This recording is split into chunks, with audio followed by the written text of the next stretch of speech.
Hello everyone. Today I will be showing you my zero forma build for the Fragor Prime. For all of you that do not know, the new primed access came out, being Vuban Prime. With this came with Vuban, the Fragor, and the new Prime pistols. I don't remember the name. And Fragor Prime is actually quite an efficient weapon with my setup. So its base crit chance is 35%, which is even higher than Nikana Prime's crit chance with True Steel on. So I obviously went straight for a crit build with this weapon, and this build requires zero forma. If you're wondering what this symbol is, that is a focus lens that I have installed, which is a later endgame thing. And I'll also show you my my Neuromon focus setup with this weapon as well.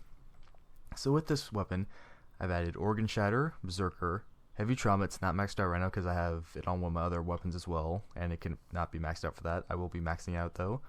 Body Count, Fury, True Steel, Pressure Point, and Blood Rush. The stance I'm using is Crushing Ruin because that's one that has correct polarity, and it's the only other one I have besides that one. And with this is quite the damaging weapon. The big negative side effect of this weapon is its attack speed is very slow at 0.8, which is incredibly slow. So even with Fury, it only jumps up to a 1.4. So adding Berserker into this, here's a hotfix, adds, once you max it out and you stack it, it gets up to 75% attack speed increase, which is a very efficient way to get this speed increase. And also very nice if you're using a Shattered Village combo a lot, because that makes this very effective. You can also use the Broke Hammer skin, which give you a 5% faster swing speed but lowers your efficiency channeling efficiency by 10%, which honestly this is not really a channeling weapon to say. This is obviously a crit weapon, so adding that extra 5% speed can be quite nice. I currently have mine in the foundry getting made, so I'm just waiting for that, and then I can add that on. And for my Narumon setup, which is very efficient for this weapon, I'm using a max Shadow Step, Deadly Intent, which is currently not maxed out, and it gives me a 20% increase in critical chance with melee weapons, which is even stacking on top of the Blood Rush and top of the Cold Steel or True Steel. And Shadow Step giving me 10 seconds of invisibility with every critical hit I get with a melee weapon.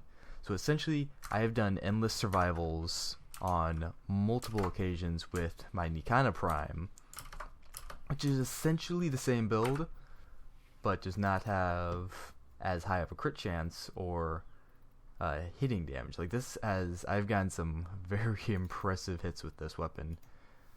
For instance, I'm essentially using the exact same setup with this, except I have Jagged Edge instead of Heavy Trauma. So essentially this is a very effective new weapon in the game. It also has you can get some pretty nice colors with it as well.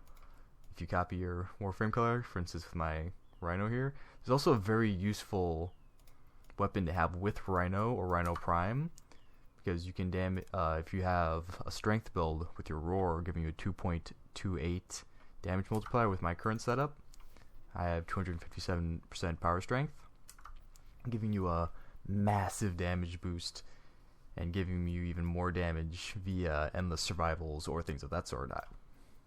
So hopefully this helps you guys out here. Since it is a zero forma build, it's much more efficient and easier for people to do compared to having to forma their weapon a lot. So hope you all enjoyed. Have a good night.